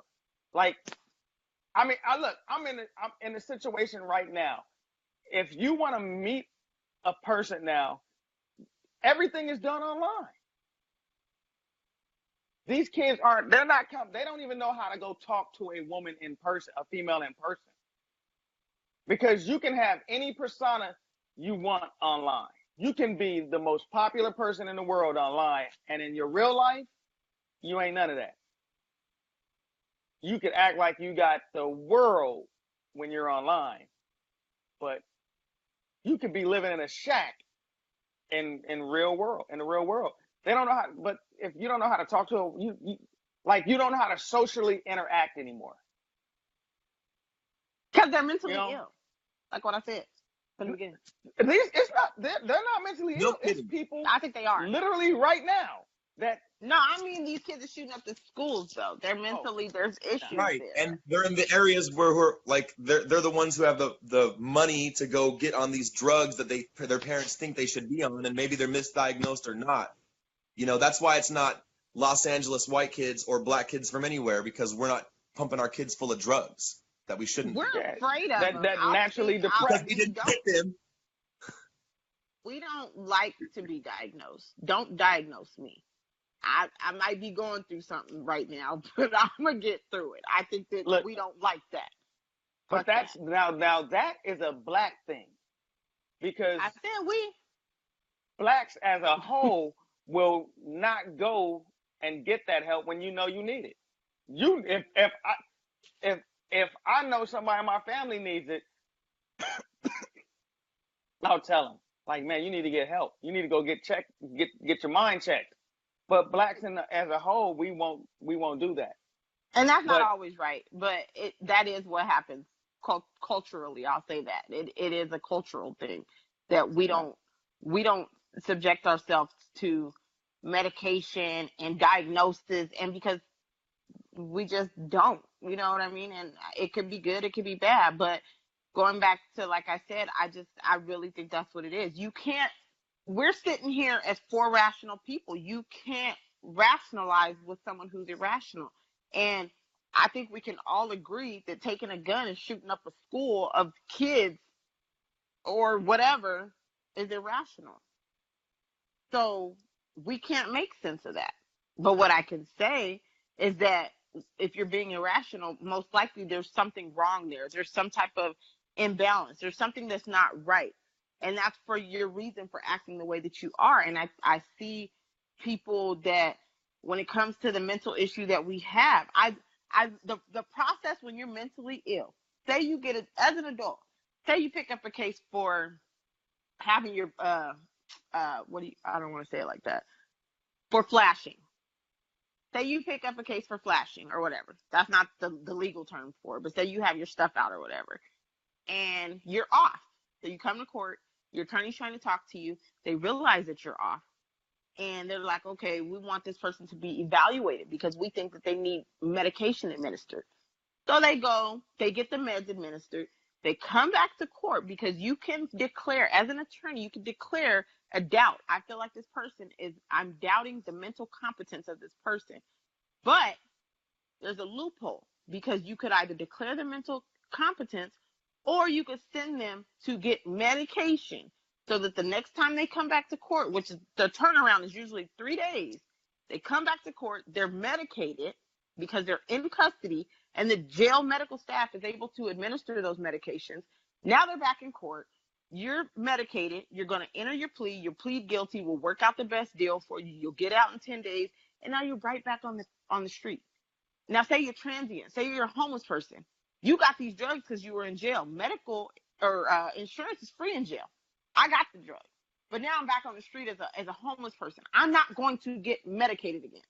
So now I'm just going to be out here crazy as shit again with my stuff out. So that's what I'm saying. We have a mental illness problem. That's why, and it's starting with the kids. And there's not going to be a solution to it until the mental issue or whatever, the mental illness problem is resolved in some type of way. So this is a new phenomenon? People being crazy? How many kids shot up schools in the 80s? How many kids shot up schools in the 90s? Were the guns as easily accessible? Was it such the thing to do? That's what David said. Columbine made it the thing to do. That's the thing. But we can't blame that on mental illness. All of those kids are mentally ill.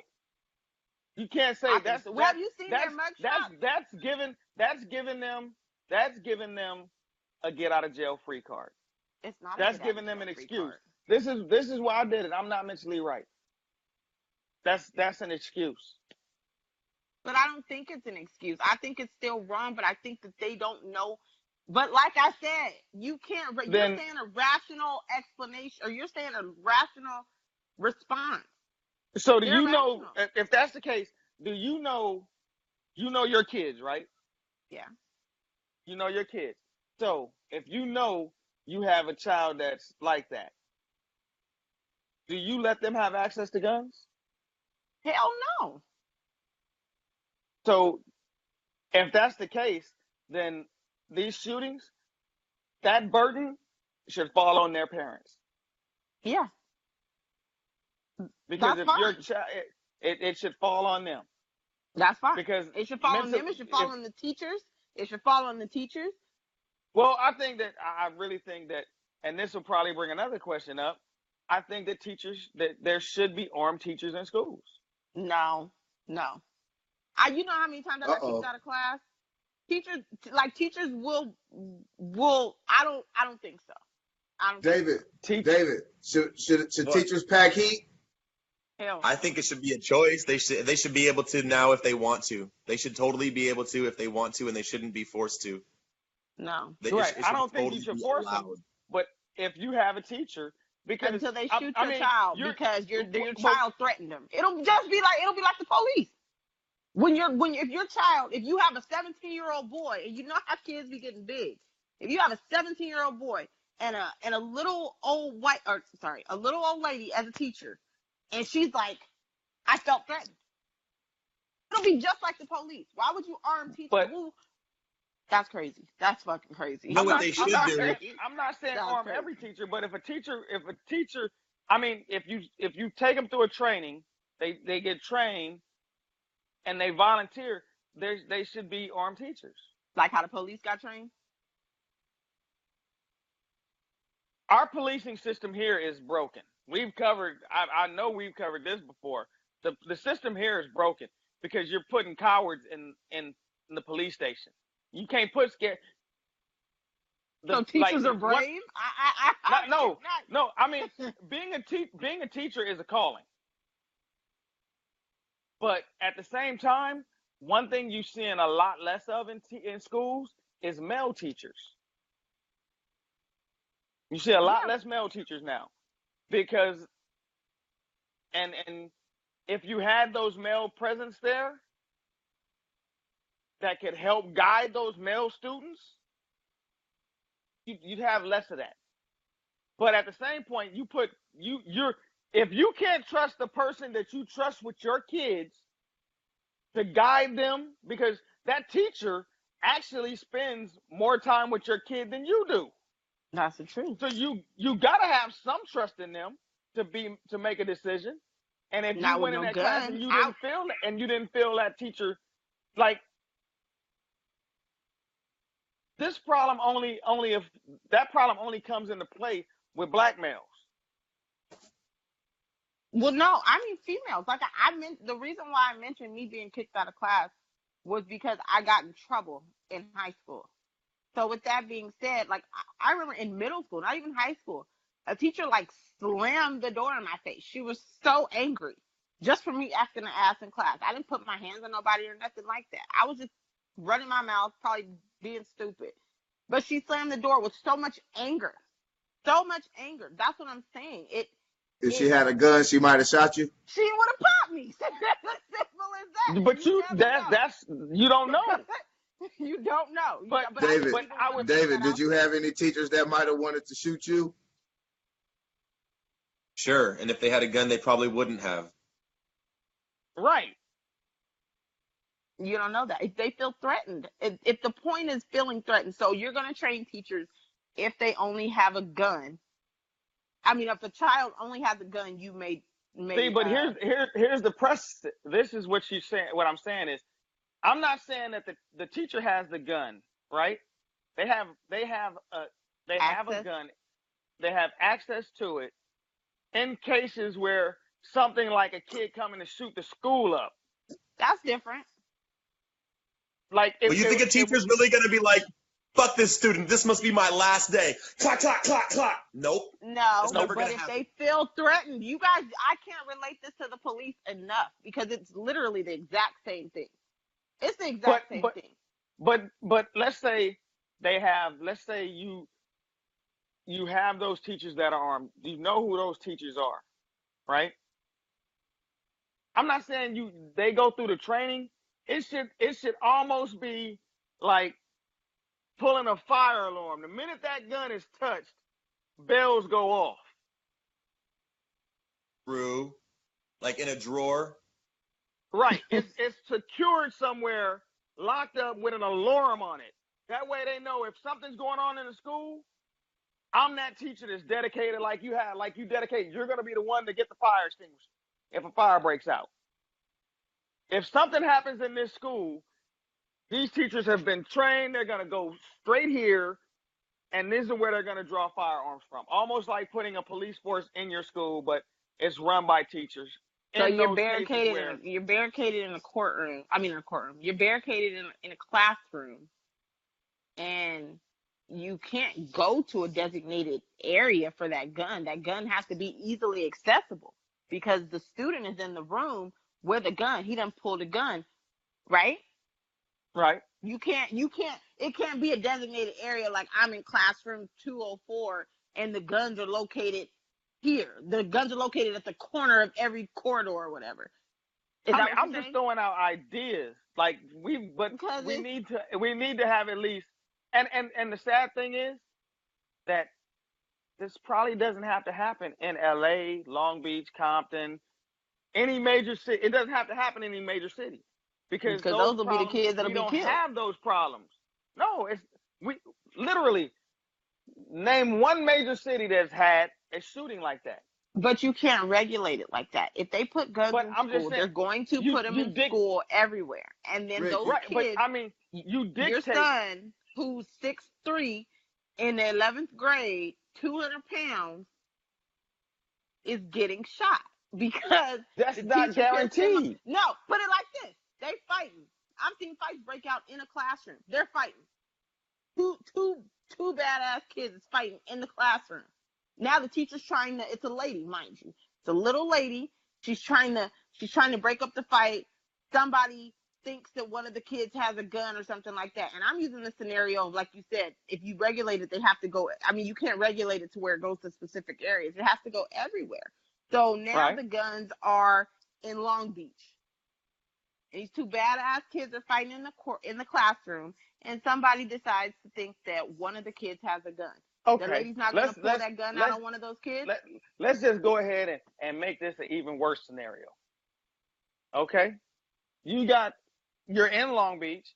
You got two kids fighting in your classroom, both gang members Right. fighting. Little lady teacher.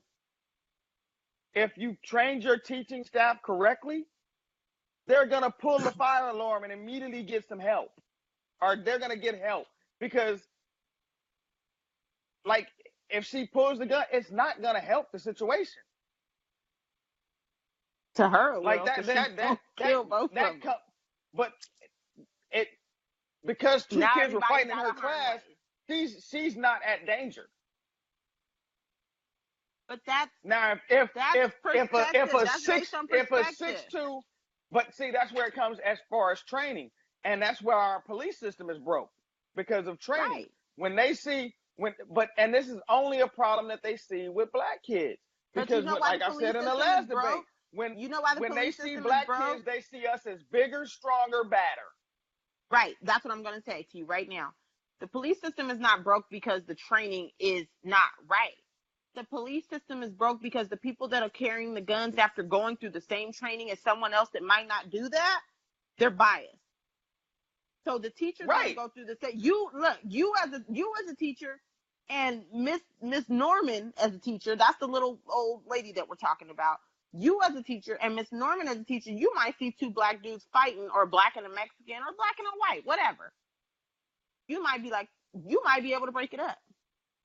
But that's where bias comes into play. That's why. But see, at that point, breaking that fight up is not like if you train them, they know that breaking that fight up is not your job. That's the school security's job. So are you gonna shoot too? No, I'm not. If I'm a teacher and a fight breaks out in my class, it's not my place to break that fight up. I'm gonna let them know, stop fighting. Okay, every classroom has a phone. Let me call and get help in here now. Rick, if Roseanne Barr was a teacher, would you want her to have a gun? I mean, yeah. Hell if yeah. she's a cop. But see, here's my other argument for teachers. Like, it shouldn't be so easy to be a teacher. Like if you go to most schools, It's just like most teachers, that's not the job that they wanted. You do get some teachers that they wanted to be teachers, but a lot of people, they fall into teaching. That's their fallback because the thing they went to college for didn't happen. So they fall into teaching.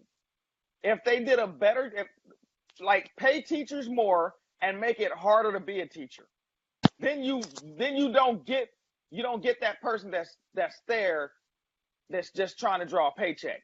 But bias are created because of lifestyles. Bias are created because of upbringing. Bias are created because of everybody's biased. But that's what I'm saying. If you're in a black neighborhood, then naturally you should be trying to get more black teachers. If your teachers should reflect your student body. Just like your police force should reflect the community they serve. In LA and San Bernardino and Long Beach, the communities are majority black and Hispanic. The force is majority white. Not saying there aren't white people that live in those areas too, but a majority, right now, a majority of the people that live in San Bernardino are Hispanic. The force doesn't reflect that. So the white person that sees the Mexican, when you act right now, name 3 characteristics of a Mexican. Just off the top of your head. No. Hardworking. Because they're gonna be those you have those biases. You have those biases about Mexicans. And it's not that it's true, it's just your experience with them. But if the police force, if the school, if the staff reflected the student body and had that same diversity, you wouldn't have those problems. But it's who signs up. You can only black people don't want to be, overall, black people don't want to be the police. That's not. It's No, not a that's lot of. not It's true. not. That's Okay. because we I steer said our children overall. away from the police. But listen to me. I said overall. And I don't, like I said this earlier, I don't like making general statements because I don't like when people do that to me. But overall, you have black cops. I know black cops. I know people don't black wanna be the cops. police. They're very few But why? because we don't steer. We don't guide our children in that direction. If you know Which we have leads to black people not wanting to be the police. because we teach them that. Which If leads your daughter came to you today and said, "Mommy, I want to be a cop," okay. you would smile and be like, that's a good career, babe. But your expressions and everything, you wouldn't be helping her be a cop. You'd be like, we don't like the police. But why? But no, Because and that's not the thing. The thing. Because of our dealings with the police. No, but that's not why. I don't want my daughter to be a cop because I don't want her to. I feel like you're putting your life on the line. That has nothing to do with dealings with the police. I'm aware you're putting of your life on the line. I don't like but look at the service they provide. I wouldn't want my child to be in. How did we start this with the military? Didn't we start this with the military? And I said that I wouldn't want my kids out there with their life on the line. A police officer does the exact same thing. It has nothing to do with the negative aspect of them. I'm aware of the negative aspect. But look how much good that your daughter could do as a cop. You're right. Shit. So you're right. you're gonna negate all that good because you don't want her to put her life in harm's way. But you send her to school every day. But I didn't say that I wouldn't tell her not to be. I would let her know my point on it. I don't want you putting your life on the line. But I'm not gonna say you ain't gonna be no cop. You're not gonna be no cop. You might as well be saying you're not going to be no cop when you tell her your reasons. It's a child. She's still forming those opinions. You're giving her those opinions so she starts thinking about them. She might have only saw the good the police do. I'm giving her factual basis to make her decision off of. I'm going to tell her, my kids have been to my job and seen the police. When my kids were little, they used to call the police my coworkers because they remember coming to my job and seeing sheriff deputies and me saying that's my coworker with them in uniform. So they for a long time, when they would see cops out in the world, I guess you could say, they would be like, "Mommy, it's a coworker." They didn't call them cops; they called them coworkers. So it's not like my kids see them in a negative aspect.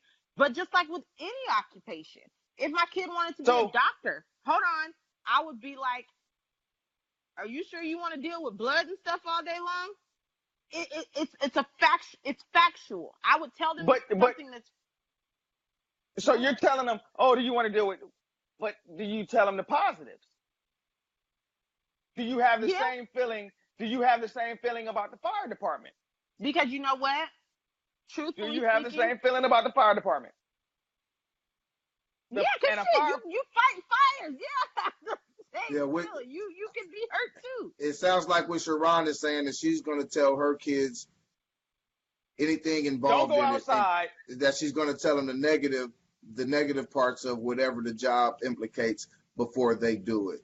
David, would you let your child be a police officer? No. Why not? Because there's so many better jobs than that. I think about being a cop all the time, and I'll probably never do it. But I think all the time, like, should I join? Like, I don't know. I'll never hold my kid back from things, but I'll definitely steer him away from that. Because I'm like, I mean, if you're going to be a cop, be one of the cool ones. But anyway, like, reminded to like 3 minutes ago on the school thing, I think all the classrooms should have like guns in a lockbox. And if you like pull the alarm, it just like 204, 204, and everybody knows there's something going down in 204. Or they should put rubber bullets in the guns and tell the teachers they can go ahead and shoot at students if they want to act a fool. And I think they'll probably solve two problems at once. That's right. I like that. All right. And I see Rick down there smiling too. Less than lethal. I mean, imagine like four teachers nearby with rubber bullets coming at one person with real, like they can at least subdue the dude with rubber bullets and then nobody's dying. You know what I'm saying? Like, put rubber bullets in the classrooms. David might be on to something. Yeah. And look, and since we finally came to something that everybody agrees with, we're going to end it here because we went on and on and on and on like an Erykah Badu song. And so I want to thank everybody for coming.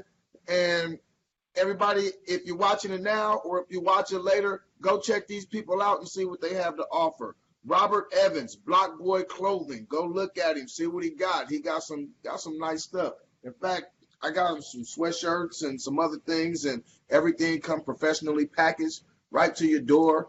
And like I said, it's real nice.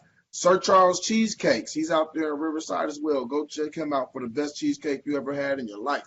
Yolanda Harris, go to her Facebook page, and she does jewelry. She sells jewelry. Optimum Cleaning Service. Is that right, Sharon? Yeah. Optimum Cleaning Service. They do carpet. I read they do tile. They clean tile. They'll get your stuff right. I tried to say this in on another show, and this is what I meant.